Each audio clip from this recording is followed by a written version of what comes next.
Hey everyone, it's Bay. Today we're diving into the Ignite Affliction build. Let's break it down.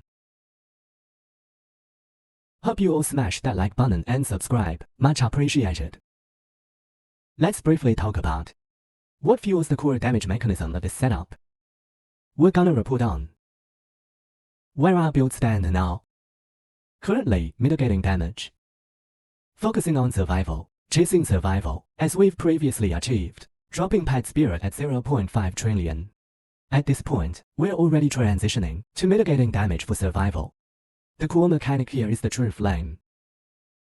Let's dissect the true flame. When affliction is ignited, we're able to apply affliction effects on monsters. Post-affliction, additional damage over time, amounting to 60% is applied to fire damage dealt. You can see the affliction effects. We can acquire a base of 100 more, equivalent to 60 more. This effectively adds affliction effect, which is amplified by these effects. The affliction effect is magnified across 5 gear slots,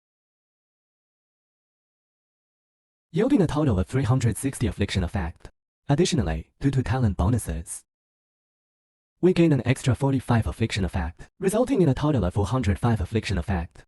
What's the significance of 405 affliction effect?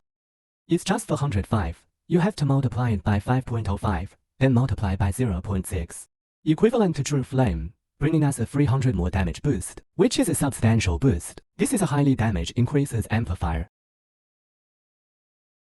So, the main point here is, this damage increases system relies on acquiring significant gains. Let's not call it freebies, but rather highly cost-effective means of damage increase, because if we opt for Warlord, we choose the Focus Strike, the returns are minimal, practically negligible, because the Berserking Blade has a wide range, and, essentially, we might hit them from outside, but the core remains untouched. Now, what's worth noting is, if we use the Ignite to increase damage, first off, you need Ignite Chance. That's something you must acquire. Then, you need to invest in the talent tree for additional base Ignite. With these, you can ignite, triggering affliction effects. After maxing out the affliction value, ultimately leading to the damage increase we discussed earlier. I'll continue explaining my setup. I'm focusing on a Steep Strike system, utilizing Warcry and Steep Strike. And for the Warcry effects, we've invested in those too, by stacking Warcry effects and choosing the Formless talent. By using the Formless, we can magnify the Berserker effects. You can see, on the talent, there's a 314% Berserker effect.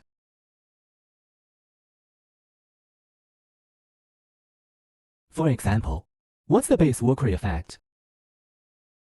Base Berserker effect is the chance of Steep Strike,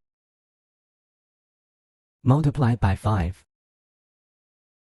That's 25 chance of Steep Strike per Warcry. It's 25. Multiplied by 3.14, giving us a 78 chance of Steep Strike. And this chance of Steep Strike gets amplified by Blazing Sun. The more significant the chance of Steep Strike, the wider the range of slash strike skills, resulting in increased Steep Strike damage. Then, through amplifying the Warcry effects, we acquire additional damage reduction via the Resurrection Warcry. This further enhances our survivability. And then, on the Frost Shield, it's worth noting that we need to invest in Reclusion. What does Reclusion do? It prevents deflection from being consumed. Deflection is crucial this season. Deflection is very potent now. High damage reduction. This belt hasn't been optimized. It had Dream Interpretation. The Dream Talking of Pale Mist's Embrace. Increase, decrease on skill area is also applied to area damage. It's like ink damage. This one isn't as good as Dream Interpretation. The affixes aren't crafted particularly well either. The Warcry is cast immediately is unnecessary. This could be replaced with Max Deflection Stacks +2. That would be a better affix. Now, onto the gear. The gear focuses on affliction, strength, support level, and ceiling. However, the armor isn't well optimized, neither is the chest piece. There's no bonus to armor or maximum life, which means survivability takes a hit. Without the maximum life bonus, as survivability decreases, I've gone for strength here. This strength could be optimized into tenacity blessing. That is, max tenacity blessing stats +2. Now, the gloves. The core of the gloves is getting skill levels and fervor. It's worth noting that the strength on the gloves is additional. It's calculated separately, so this strength can be prioritized to T0. This is because there isn't much fag, so the optimization isn't excellent. Alright, let's talk about boots. For boots, T1 is the way to go, then focus on strength and movement speed below. It's best to add another cooldown reduction below. The TO cooldown is better choice. We're really lacking cooldown reduction right now because of the activation medium. We're really short on it if you want constant coverage. Cooldown reduction is quite crucial. We need to boost armor values here for the prefixes. Ring S, core fixes are all about affliction effects, stacking max tenacity blessing, and adding elemental resistance and erosion resistance. We didn't manage to craft this here. We missed out due to insufficient fat budget. It's the same story here. Again, it's all about resistance and affliction effects. Stacking, tenacity blessing. Now, let's talk about weapons. We ended up with critical strike damage by dream interpretation. You can see, we're really lacking in critical strike damage right now, which leaves us quite short on critical strike rating. We'll even see white numbers when testing the dummy. The weapon core fix is about 30 at the back. First, armor penetration for the damage reduction. This one additional damage applied to life. If it's achievable, go for it. If not, don't push it. The affixes on the shield are about workery effects, active skill levels, and added physical damage as fire damage. Because our attack is physical attack, we're converting it to fire, which essentially gives us around 30 for more damage.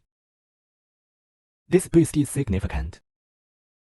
Now, onto skill links. Because we lack critical strike damage, we're now attaching an attack focus. This part is about physical skill levels and critical strike damage. That's why we lack critical strike damage. We got Soul Candle here, still lacking crit. Again, Dream Interpretation lacks critical strike damage. So, critical strike damage is a real issue now. If you're using Soul Candle, try to get cooldown affixes on it, because reclusion reduces the frequency of Frost Shield coverage. We're really short on cooldown. Now, onto the Bull's Rage. The activation medium, Elite. Here's activation medium, Life, and activation medium, Elite. Here's Frost Shield. And here, precise elemental resistance. Then, precise steadfast weapon amplification.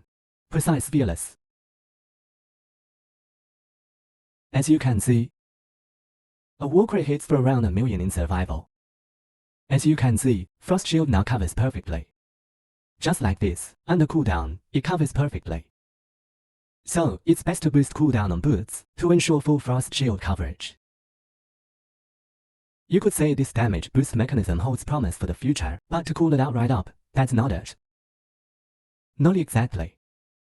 For weapons, we're still debating whether this is the way to go. I'm considering whether to go for a Farewell Desire on Desecration for potentially higher returns, but if we talk cost effectiveness, this weapon still holds up. Without Dream Interpretation here, just crafting this weapon is definitely cheaper than the Farewell Desire on Desecration. On talents, quick rundown. On talents, the main focus is still on survival. Max life. Grabbing fueling here. And then on Slucher, sacrifice. I haven't found a good slate for sacrifice. If I can get a good sacrifice slate, I might drop on Slucher for it. This would make workery even stronger. Quick rundown. Warlord is primarily about tenacity blessing stacks and ink damage. We're really short on increased damage. Empty-handed mine, no weapons. Pure strength build requires minimum 1000 strength. Seething Rehan. We're really short on increased damage. Here's our Ignite chance. Affliction. This was a cheap buy. Affliction and the Formless. I got this for 300 FE. It's probably unattainable now, because when I mentioned it during the stream, it probably got out of hand. The price may have skyrocketed. Here's attack speed. We need 1 steep strike and 1 attack speed. Then it's inertia and double rate.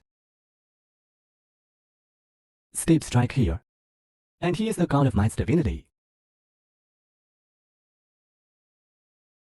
This account belongs to my friend. I provide the ideas mainly, and he helps refine them for me.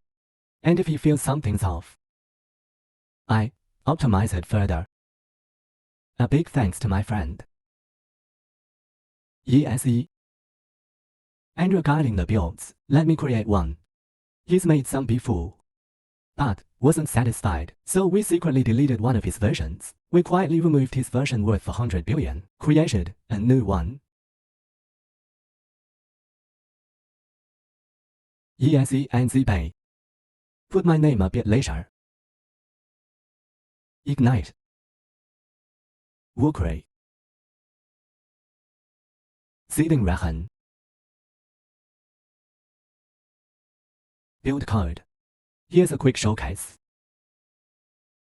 Then I'll copy it and post it in the comments. Hope you all hit like button more often.